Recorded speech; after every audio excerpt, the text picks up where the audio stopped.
এই ভিডিওটি আপনি দেখছেন কুয়েত থেকে অথবা আরব দেশ যেমন কাতার, সৌদি, দুবাই, বাহরাইন, ওমান থেকে। প্রায় প্রত্যেক দেশে বাংলাদেশিদের এই ধরনের ব্যবসা রয়েছে। বাংলাদেশিরা এই ধরনের ব্যবসা করে থাকে, বিশেষ করে যারা কম বেতনের কাজ করে, যারা বিভিন্নভাবে অবহেলিত বা সুযোগ সুবিধা পান না একটু বেশি ইনকাম করার জন্য।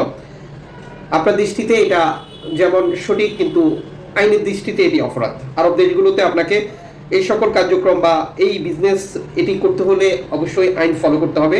আর আপনি যদি আইন ফলো না করেন আপনাকে ঝামেলায় পড়তে হবে। সাম্প্রতিক সময় সামাজিক যোগাযোগ মাধ্যমে একটি ভিডিও ফুটেজ ভাইরাল হয়েছে। আপনি হয়তো এরই মধ্যে এই ভিডিও ফুটেজটি আমাদের চ্যানেল এবং পেজেও দেখে ফেলেছেন। এই ভিডিওটিতে স্পষ্ট দেখা যাচ্ছে যে কেউ একজন রেকর্ড করছে তার বক্তব্য, কিন্তু যেটা মূল বিষয় সেটা হচ্ছে সবজি বিক্রি করা হচ্ছে। আর এই সবজিটি বিক্রি করা হচ্ছে এমন একটি স্থান যেটি কুয়েতের জন্য খুবই গুরুত্বপূর্ণ।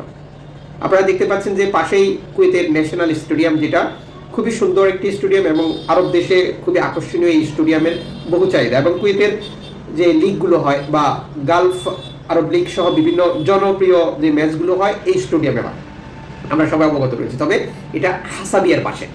আপনি দেখতে পাচ্ছেন যে রোডের পশ্চিম পাশে দুঃখিত পূর্ব পাশে হাসাবিয়া, পশ্চিম পাশে এই স্টেডিয়ামটি। এখন এই স্টেডিয়ামের পাশের রাস্তার পাশে এভাবেই বাংলাদেশিরা সবজি বিক্রি করছে। কেন বিক্রি করছে তা প্রথমে বলছি। আর সমস্যা কোথায়? এই ধরনের কাজে যুক্ত প্রবাসীদেরকে আটক করা, একবারে আটক করার পর দেশে পাঠিয়ে দেওয়া কনফার্ম।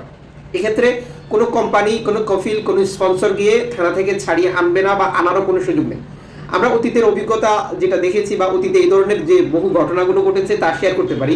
যেমন জিরিবাল শেখ, হাসাবিয়ার চিপাগলি বা সবজি বাজার বা বড় মসজিদের সামনে যে দোকানগুলো, সেখান থেকে ধরে নিয়ে সফর করিয়ে দেওয়ার বহু রেকর্ড রয়েছে। এবং এই রেকর্ডের আওতায় রয়েছে বহু উচ্চপদস্থ কর্মকর্তা থেকে শুরু করে নিচু দরের বা সাধারণ প্রবাসী পর্যন্ত। এখানে তারা আটক করার পর স্পষ্ট করেই যেটা দেখিয়েছে, এখানে তারা আইন লঙ্ঘন করেছিল বা যেটা করেছিল এটা কুয়েতের আইনে তার বাঁচার কোনো উপায় নেই। এখন যারা বিক্রি করছে তারা অনেক সময় সতর্ক থাকে। তারা মোবাইল বলে দিয়া বা ইমার্জেন্সি যে সার্ভিসের লোকজন আছে তাদের বিষয়টির ব্যাপারে অবগত বা সতর্ক থাকে। আসার সাথে সাথে ছিটকে পড়ে বা সেখান থেকে সরে পড়ে। আর তখন তৎক্ষণিক সাধারণ বহু প্রবাসী বিপদে পড়ে যায় বা আটক হয় আর দেশে নির্বাসিত হয়। আপনি খোঁজ করলে দেখতে পাবেন যে বাংলাদেশের শত শত মানুষ আছে যে এই ঝামেলায় পড়ে নির্বাসিত হয়েছিলেন কুয়েত থেকে, অথচ তিনি বিক্রি করতেন না, তিনি এখানে কিনতে এসেছিলেন টাকা সেভ করার জন্য। আর এই ভিডিওটি সামাজিক যোগাযোগ মাধ্যমে ভাইরাল হওয়ার পর আবারও তীব্র সমালোচনায় রয়েছে আমাদের কমিউনিটি, বাংলাদেশিরা, বাংলাদেশের প্রবাসীরা। আশাবাদী প্রবাস জীবন সুরক্ষিত রাখতে আপনি আপনার অবস্থান থেকে কুয়েতের আইনকে শ্রদ্ধা করুন। এভাবে রাস্তায় হকারি, প্রকাশ্যে মালামাল বিক্রি করা থেকে বিরত থাকুন। আপনার মতামত থাকলে কমেন্টস করে জানান।